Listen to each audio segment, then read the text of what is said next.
artificial intelligence, geospatial systems and drones, semiconductor and its ecosystem, space economy, genomics and pharmaceuticals, green energy and clean mobility systems have immense potential to assist sustainable development at scale and modernize the country. They provide employment opportunities for our youth and make Indian industry more efficient and competitive. Supportive policies, light touch regulations, facilitative actions to build domestic capacities and promotion of research and development will guide the government's approach. For R&D in the sunrise opportunities, in addition to efforts of collaboration among academia, industry and public institutions, government contribution will be provided. Energy transition and climate change. The risks of climate change are the strongest negative externalities that affect India and other countries.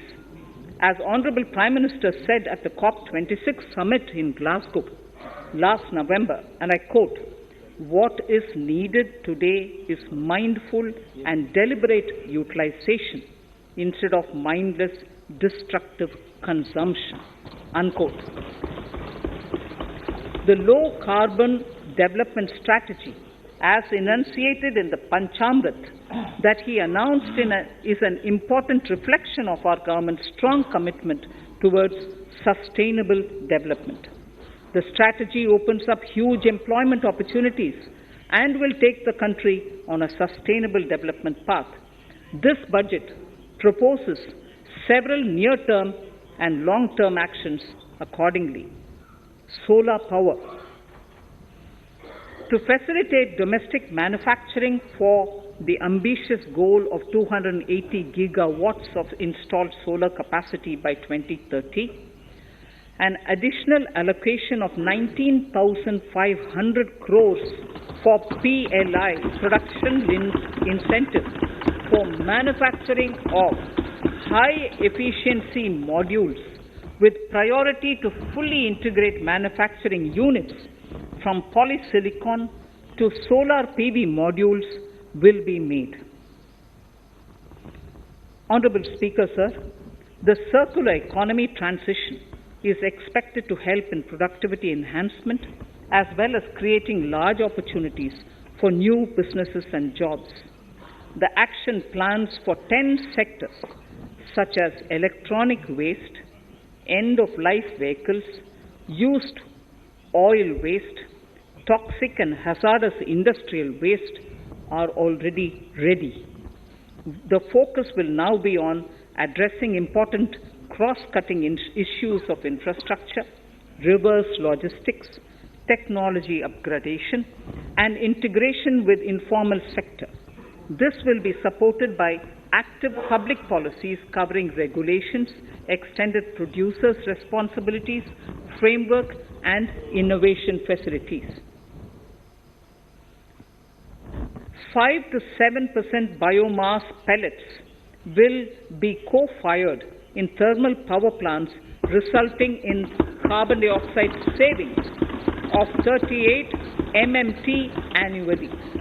This will also provide extra income to farmers and job opportunities to locals and help avoid stubble burning in agricultural fields. Saving energy is an important aspect of the energy management. Hence, energy efficiency and savings measures will be promoted. This will be done in large commercial buildings through the energy service company business model. It will facilitate capacity building and awareness for energy audits, performance contracts, and common measurement of and verification protocol. 4 pilot projects for coal gasification and conversion of coal into chemicals required for the industry will be set up to evolve technical and financial viability. The policies and required legislative changes to promote agroforestry and private forestry will be brought in. In addition, financial support will be provided to farmers belonging to scheduled castes and scheduled tribes who want to take up agroforestry. Honourable Speaker, I now move to the fourth priority, financing of investments.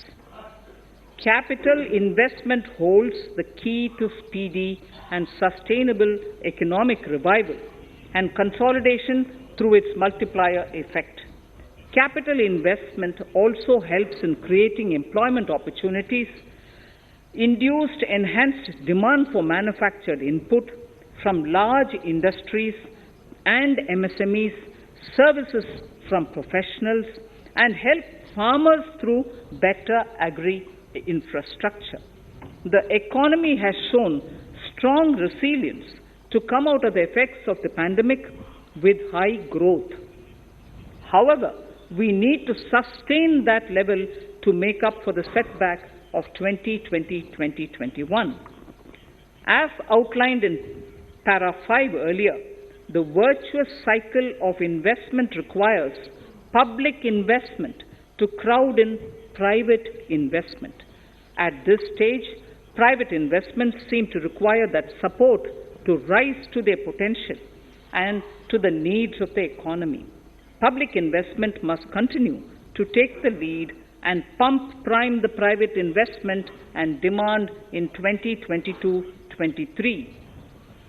Considering the above imperative, the outlay for capital expenditure in the Union budget is once again being stepped up sharply by 35.4% from 5.54 lakh crore in the current year to 7.50 lakh crores in 22-23. This has increased to more than 2.2 times the expenditure of 2019-20.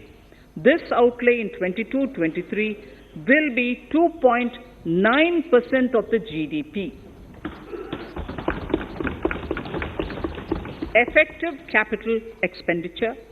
With this investment taken together with the provision made for creation of capital assets through grants and aid to states, the effective capital expenditure of the central government is estimated at 10.68 lakh crores in 22-23, which will be about 4.1% of the GDP. Green bonds.